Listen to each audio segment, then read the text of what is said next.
एक छोटे शहर में अमन नाम का एक होशियार और जिज्ञासु लड़का रहता था।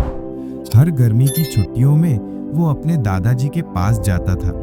दादाजी शांत स्वभाव के, ज्ञान से भरपूर और प्रकृति प्रेमी व्यक्ति थे। उनके घर के पास एक सुंदर बगीचा था, जहाँ वे रोज सुबह पौधों को पानी देते और उनकी देखभाल करते थे। एक दिन अमन ने दादाजी से कहा, दादाजी, मैं बड़ा होकर एक सफल इंसान बनना चाहता हूँ। क्या आप मुझे बता सकते हैं कि सफलता का राज क्या है? दादाजी मुस्कुराए और बोले, मैं तुम्हें जवाब दूंगा, लेकिन मेरे साथ चलो और इसे खुद देखो। दोनों पास की नर्सरी गए और वहाँ से 2 छोटे छोटे पौधे खरीद लाए। घर लौटकर दादाजी ने पहला पौधा बड़े गमले में लगाकर घर के अंदर रख दिया। दूसरा पौधा घर के पीछे खुले आंगन में लगाया। फिर उन्होंने अमन से पूछा, बताओ बेटा, तुम्हें क्या लगता है कि इन दोनों में से कौन सा पौधा आगे चलकर ज्यादा मजबूत और बड़ा बनेगा? अमन ने थोड़ी देर सोचकर कहा, दादाजी, जो पौधा घर के अंदर है वो ज्यादा अच्छा बढ़ेगा। उसे धूप, बारिश, हवा और जानवरों जैसी परेशानियों का सामना नहीं करना पड़ेगा। दादाजी मुस्कुराए और बोले, ठीक है बेटा,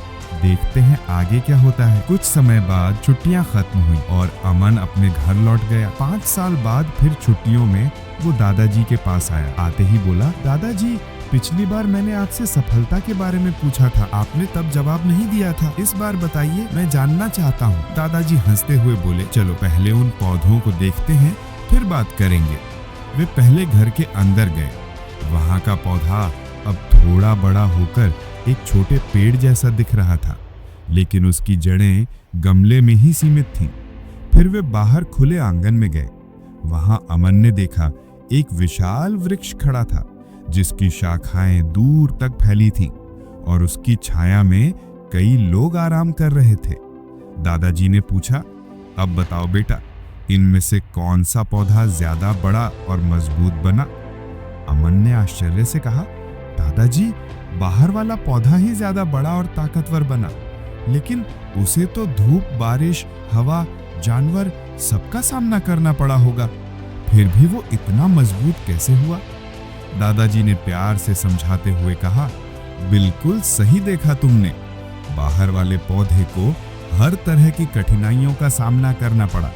हर तूफान, हर बारिश ने उसकी जड़ों को और गहरा, मजबूत और फैलावदार बना दिया।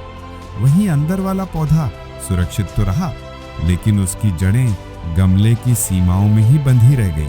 न वो फैल सका, न मजबूत बन पाया, इसीलिए वो छोटा ही रह गया। फिर दादाजी ने अमन की आंखों में देखते हुए कहा, याद रखो बेटा, जिंदगी में संघर्ष से भागोगे तो आगे नहीं बढ़ोगे। अगर हर मुश्किल से डरोगे तो तुम्हारी क्षमता सीमित रह जाएगी। असली ताकत उन कठिनाइयों से ही मिलती है। उन्हें दुश्मन मत समझो, वही तुम्हें बड़ा बनाती हैं और तुम्हें तुम्हारे सपनों तक पहुंचाती हैं। अमन ने गहरी सांस ली और उस विशाल वृक्ष को देखते हुए मन ही मन निश्चय किया कि वो भी कठिनाइयों से डरकर पीछे नहीं हटेगा। और हाँ दोस्तों, अगर इस कहानी से आपको जरा भी हिम्मत और उम्मीद मिली हो तो इस वीडियो को लाइक, हाइप और शेयर जरूर कीजिए और हमारे मंजिल एसपी चैनल को सब्सक्राइब करना मत भूलिए, क्योंकि यहाँ हर कहानी आपको एक नई रोशनी देने के लिए है।